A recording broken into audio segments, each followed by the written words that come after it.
That was the story. Now let's see what's going on. We need to shed some light on that. So joining me will be a couple of guests. We have Hossein al-Bukhaiti, who's a political commentator in the Yemeni capital, Sana'a. Also, Marcus Papadopoulos, author and historian, is joining us from London. Good to have both of you on the show, gentlemen. Over to Sana'a first.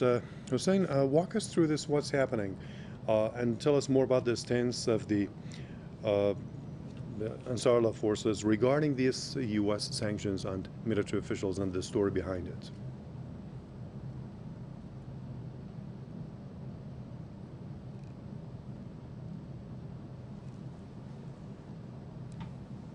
Mr. Bukhaiti, do you hear me? Bismillah ar-Rahman ar-Rahim. It has been clear in what Muhammad al-Houthi have said that this actually, they don't care about what the United States will say about Sana'a forces leaders because as we know that the United States is an enemy of Yemen and they are part of this war and blockade on Yemen. So if your enemy actually will state that one of your commander is a terrorist, this mean, or in a terrorist list, this mean that actually Sana'a forces, they are doing really well and they are doing really good. That's why we have seen this latest putting two military commander in this list. I just want to add that when I read the statement from the US Treasury list website, they said those two commander actually, they said they are responsible and their action prolong this war and impacting this civil war. This means that those commander actually, they are not prolonging this war, they are actually delaying the Saudi to win this war. They are defeating Saudi Arabia backed by the United States, and they are actually obstructing United States and Britain and Saudi Arabia from continuing to have this war against Yemen. And we have seen that when, as an example, when Trump has put Ansarullah, the Houthi, the whole group, into the so-called terrorist list, this actually has not affected the advance and the attacks that's conducted by Sana'a forces either against Saudi-backed forces inside Yemen or against Saudi Arabia itself. And as well, when Biden has removed Ansarullah from the list, it has not as well affect any of the military action or military operation that has been conducted by Sana'a forces either inside Yemen or outside Yemen against Saudi Arabia.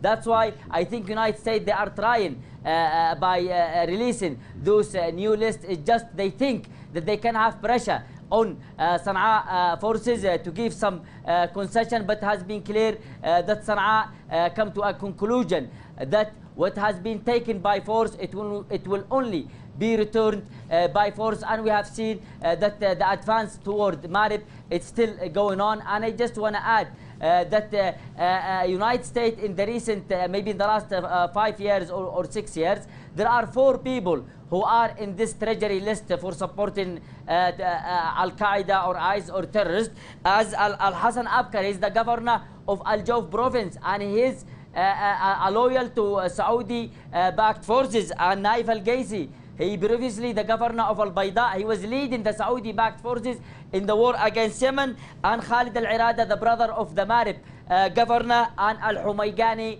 who is now in Saudi Arabia and is the leader of the Salafi party. I mean, it has been clearly that the United States, in one hand, they are supporting those terrorists who are actually leading the fight against Sana'a forces, or as they call it, Houthi forces. And on the other hand, they sanction some commanders from Sana'a forces or Ansarullah, the Houthi, because they are the one who actually defeating the Saudi-backed forces and its allies like Al-Qaeda and ISIS in Yemen. Okay. Now let's turn over to London to Marcus Papadopoulos. Marcus, good to have you with us. The U.S. is saying, if you ask them why they are doing this sanction thing, they say we want to de-escalate fighting and bring ceasefire to Yemen. Is Washington really sincere in this? They want a de-escalation in Yemen? Well, whilst the attention of the world has been focused, and rightly so, in recent times, on Israel's war crimes in Gaza against the Palestinian people, which has resulted in the deaths of scores of Palestinian men, women, children, and elderly, the most appalling war in recent times is ongoing. a war in which one of the wealthiest countries in the Middle East, indeed one of the wealthiest countries in the Arab world, Saudi Arabia, has been attacking the poorest country in the Middle East, the poorest country in the Arab world for 6 years now. And that country is Yemen. Without the assistance from both America and Britain, the political, economic and military assistance which Saudi Arabia has been receiving for 6 years now, the Saudis would simply not be in a position to keep on prosecuting this most diabolical of wars against the people of Yemen.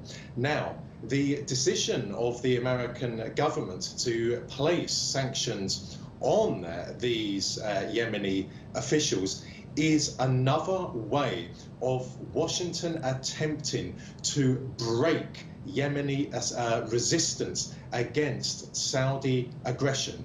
Because though the war is in its 6th year now, and though many Yemeni men, women and children have been massacred by Saudi hordes, the Saudi war machine has so far failed in its objective to subdue Yemen. So the Americans are rallying to the assistance of the Saudis, and by placing these sanctions on these Yemeni officials, it is another way, as I said just now, of trying to bring Yemen to its knees. But the people of Yemen, backed by Iran and also backed by Russia and backed by Syria, are holding their ground against an enormous military machine from Saudi Arabia, though I should say an extremely incompetent war machine. And I only wish that more people in Britain would become familiar with the plight of the people of Yemen, because each bullet fired by the Yemeni resistance against the advancing Saudi hordes is a bullet fired against terrorism, because Saudi Arabia is the leading exporter of terrorism to the world. Saudi Arabia is the leading financier of terrorism in the world. The terrorist attacks in Britain in 2005 and in 2017 have their roots in Saudi Arabia. And in recent days, Britain commemorated the savage killing of a British unarmed soldier by the name of Lee Rigby by 2 terrorists.